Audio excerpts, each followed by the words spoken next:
Hello, welcome back to another Sound of Astrology video. I feel like I always say I'm so excited about this specific video. This one is probably the more accurate thing to say, close to my heart, which is funny to say because it is about the moon. So today I want to share a little bit about the sound of the moon. The sound of the moon, as I say, is close to my heart, and the moon represents our heart space. It represents our subconscious. Um, and it also represents the base of our sound. And where the base of our sound, I don't want, I want to be careful not to use the word should, but when we are in alignment with ourselves, this is where the base of our sound will sit. Okay. Now, I want to preface all of this by saying we don't natural, I want to say naturally. As children, we're more likely and it's more natural for us to sit in the sound of our moon. As we grow up and experience things and go through struggles, we are more likely to step out of that place and it feels less natural. It feels scarier. It feels more vulnerable and really more exposing.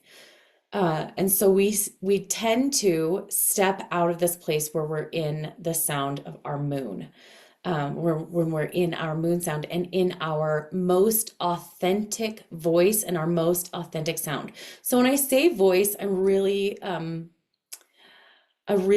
meaning our sound, like when we are in our sound. So so many good things to share with you today about your sound. The sound of your voice creates the greatest impact. So I think of so many like um our words, like you can say something and the way you say it will make the biggest difference. Like I think about I watched a reel the other day. All good stories start with I watched a reel the other day. I watched this reel the other day where this guy had a phrase. I can't remember what the phrase was. And he said it multiple times. He kept the phrase the exact same way, but he changed the emphasis uh, from one word to the next word, to the next word, to the next word, each time he said it. And it absolutely changed the delivery and the meaning of what he was saying. The same thing will happen with our sound. Our sound will change the delivery and it will change the impact that our words have on our audience. So it's pretty powerful. And another example, another great example would be like, you look so good today versus you look so good today or you look so good today. So there's that inflection. Now, the sound of your voice isn't necessarily about inflection, although I will say that different signs have more inflection and other signs have less inflection. Um, like I'm just going to give you for example. Um, Virgo tends to be, I don't want to say flat line, but they are more of a flatter line. Like their sound doesn't have a ton of inflection to it, and it doesn't have a ton of ups and downs. It's just straight on. So I have heard someone speak in a Virgo sound and share something that's like so exciting. And it didn't come across like, oh my gosh, this is so exciting. It was like, I'm so excited, you know? And I was like, oh my gosh, how very Virgo, right? Or um, this is so sad. It's just like flat. Now, I'm sharing this. Um, not to pick on Virgos. So I want to make sure that we're understanding this. There is not a right or a wrong as far as like, oh, well, um, Virgo is wrong for being flatline, or Gemini is wrong for being like fluctuating in their intonation and their delivery. Neither are right or wrong. The right and wrong of it is what is your sign? What is your sound? So if I will take me for example, because I'm here. I am a Leo moon, so my sound is going to naturally be a little bit denser. It's going to be a little bit heavier. It's also going to be more expressive, right? So you'll hear the inflection in my voice. Now, um, when I'm not in my sound, I will go into my Cancer, which is my rising sign. I will go into that sound. There's just so much with this, you guys. I could just like, I think I could talk forever about this. I'll go into my rising sound, and my rising sound is a Cancer. And Cancer does feel like a warm blanket, the sound does, but it's considerably lighter than and softer in feeling than a Leo sound, because that Leo is fire, right? And so when I'm in that Cancer sound, it, well, I'll show you. It sounds a lot more like this. It's a lot lighter. It's a lot softer. And sometimes I'll even go to this space and just be like super light in that, like, I'm losing some of that warm blanket feeling. But when I'm in this space and I'm talking more like this, uh, it almost, I'm sure you can feel it a little bit, almost gives the impression that I don't really know what I'm talking about, right? So if a Virgo, and when a Virgo in their sound, when they're in their sound, when they try to imitate or be in a different sound, they actually lose credibility. And let me tell you why that is. Our sound was designed and is designed to act as an amplifier for our words. So our when we are in our moon sign, this is going to be my microphone, okay? When we're in our moon sound, and our moon sign for our voice, when we're in it, it's like we picked up the microphone, right? Now we've stepped into the frequency. Now, when we step into the power of our sound, we've put that microphone up to our mouth so people can really hear us. I'm sure you've been somewhere where people ask for, a presentation and people ask for input, and then someone from the audience gets up, they take the microphone and they hold it down here, and the audience can barely hear what they're saying, right? That's similar. So we can be in our frequency and not in our power. Being in our frequency and our power means that the microphone is close to our mouth and people can hear what we're saying. So the impact of being in our moon sound creates it creates this ability for our audience to hear us more clearly. It creates an environment where we are more trusted in what we're saying. It creates an environment where it fosters more connection between us and our audience. And the reason that is because being in our heart and being in our heart sound is, while yes, it is the most vulnerable thing we can do. And vulnerability is power. I just want to pause there for a second, and let that sink in. Vulnerability is power. The most powerful thing that you can do is to be vulnerable. Now, there is a difference between vulnerability and exposure, and I want to go into that. So, and this is like the gospel of uh, vulnerability and exposure according to Seidel, okay? Vulnerability to me is power.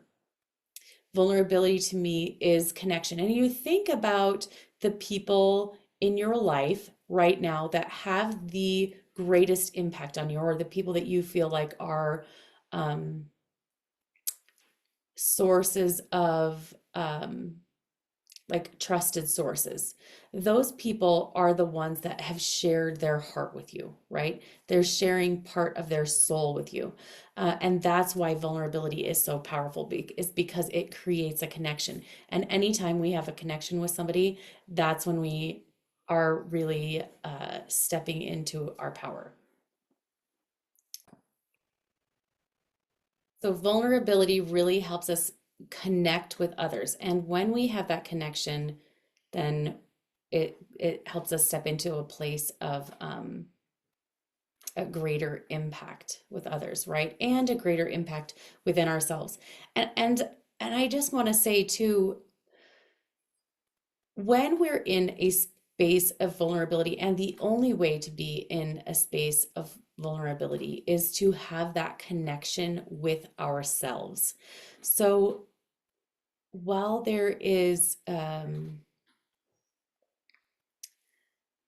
controlled vulnerability, right? We can have controlled vulnerability. So I want to say this. Vulnerable doesn't mean that we're sharing everything with everybody. It means I know what to share and who to share it with, right? That's what vulnerability means.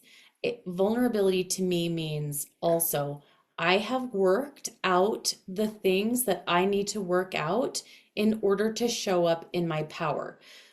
So vulnerability, so that's vulnerability. And now let me share a little bit about exposure, and then I'll kind of bring them back together.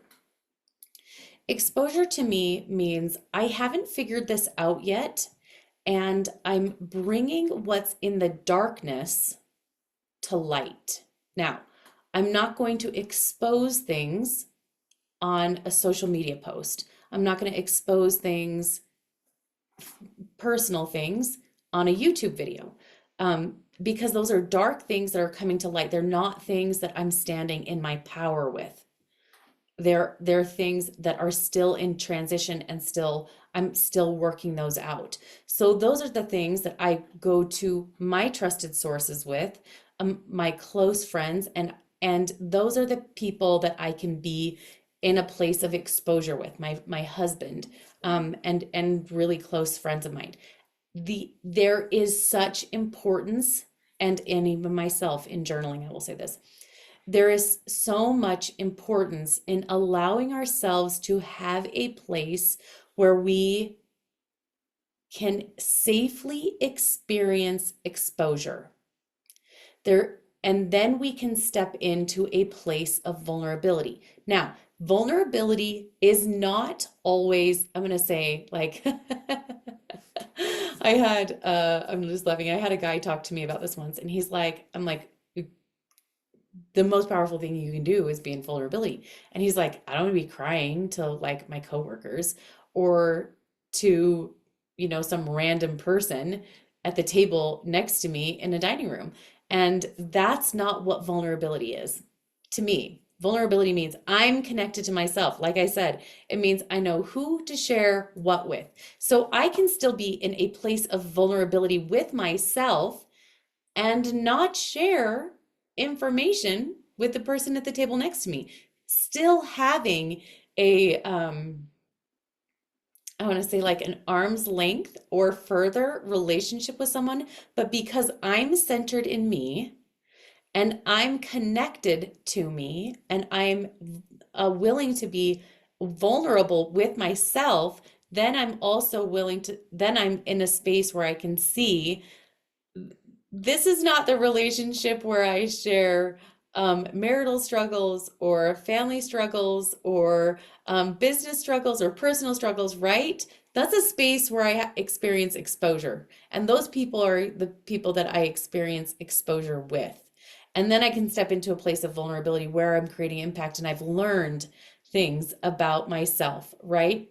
So this arena, this vulnerability arena, this is where I want to say this is where our greatest impact comes in as business women and as business owners and as co-workers and as presidents of companies, right? Is in this space of vulnerability and in this space of power, vulnerability being our power, right?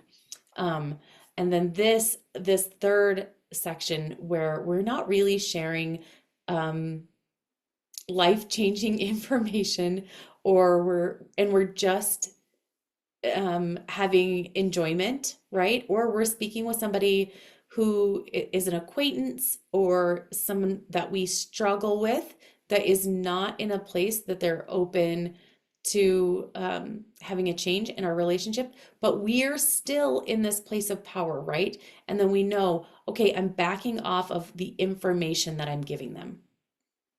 So vulnerability is really key. And the ability to be vulnerable means, like, the ability to be vulnerable in order to do this and to get into this space, we then also have to have a space where we feel safe exposing and getting that, bringing that darkness into light. So this is what happens in one-on-one sessions, right?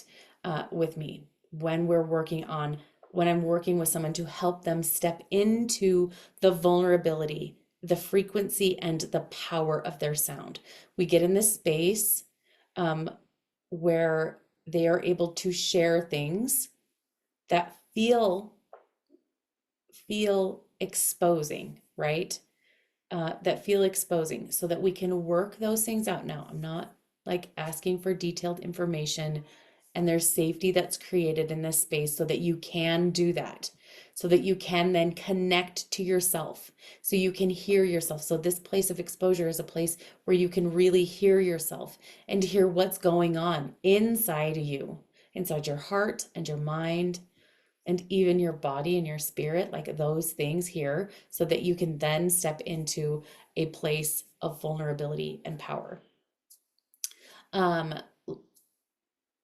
so and then you create impact on your audience, whether that audience is your husband, your children, your clients, you like Instagram, or like if you're doing Instagram reels or Facebook, like social media, or even your community. This is it, your the sound of your voice will create a greater impact on those when you're in your moon sound, when you're in your moon sign, when you're connected to your heart. Now, here's the thing. Um, I just laugh because I fell prey to this. I want you to know you're not alone. I was like, oh, I'm a heart-centered business owner. This is my mission. This isn't just something that I do for a career, right? So I just assumed I was in my moon sound, because I do a heart-centered business. Uh, and while you are, I'm sure, are doing a heart-centered business and you're coming from this place of your heart, it's still the most vulnerable thing that you can do to let that sound come out. So you know the saying, um, your eyes are a window to your soul. Your voice is the doorway. You think about that. When someone gets sick and their body is struggling, you hear that through their voice. If you're on the phone, you know someone's sick because of how their voice sounds, right? If someone's sad, it impacts their sound. You can hear that over the phone. You can hear what someone's thinking. Like, I'm because they're the word they're using, yes, but the way they're saying something, like our thoughts impact our sound. And then obviously the only way that our spirit can express is through our sound, right?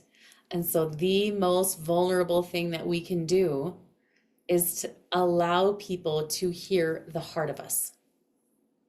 And that's why it takes a little bit of work. That's why it takes a little bit of digging and a space to um, expose so then we can get to this space. So I'm going to go into each sign a little bit in different videos because obviously this one is a little bit longer, and I will be doing a video for each sign. But I want to begin by prefacing the videos with this, and we'll create a playlist for all of these videos so that they're all in one spot for you. I want to preface it with this. Each sign has its thing that is absolutely amazing at. And when they step into that sound, it creates a space where it supports your mission and your message. Your sound is and was designed to support your mission and message. So again, Leo, that's where my moon sign is. So my sound was designed to support expression, not just my expression, but other people's expression as well. And that is just so perfect for exactly what I do in my business. I help you step in to the expression of your soul sound. And so how perfect that that's exactly what the sound of my voice does. This was years ago. I was invited into someone's group. She had a group that she met with every couple of weeks. And I was invited into her group. She had purchased some things that I was doing at that time as gifts for her clients. And so she invited me in to share the gift that they were going to be receiving that year for Christmas. And what I shared, I came, I shared, I left. And after the meeting, she reached out to me and she said, the call was a buzz after you left. And I was like, yeah, after I learned about astrology and all these things, I was like, yeah, not really surprised. Not really surprised, because that's exactly what the sound of my voice is supposed to do. It's what it's designed to do. It's designed to, like, wanting to put this in just the most concise way. It's designed to increase. It's so funny, I'm pausing on the words. It's designed to increase expression in other people, and I paused there, so I think that's funny. But it's designed to increase expression. It's designed to support and arouse expression in other people, not just me, but in others as well. So each moon sign, each moon sound creates its own effect. It has its own effect on other people. And then based on our chart as well, it creates its own effect in our life. And there's another planet, right? I talked about that a little bit in the Pluto planet, in the Pluto video, the sound of Pluto. So when we're in our sound, our cause and effect is going to be where our Pluto's sitting. So if you haven't seen that Pluto video, go watch that. I'll put a link in the description for that video. So our moon sound, our specific sign, right? It was designed to support our mission and our message. The other thing is, and this is a funny thing, and it is true straight across the board, no matter what sign you're at, each sign has that thing that they need to do, the most important thing that they need to do to step into their sound. And 100% of the time, it's the thing that we do not want to do, or the thing that we struggle doing. Why? Because it's the most vulnerable thing that we can do.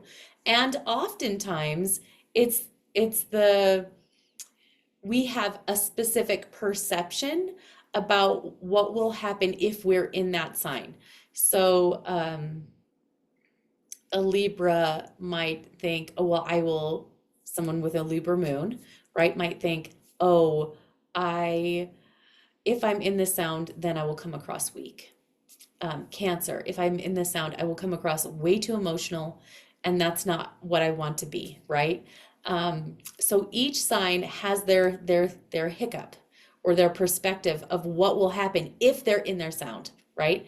And then each sign then also has the one thing that they need to do to be in their sound. And then each sign has the impact, like what will happen when they're in their sound and how other people will be impacted when they're in their sound. And then you have the Pluto. So there was one other thing that I wanted to share before I let you go today. I'm just checking it.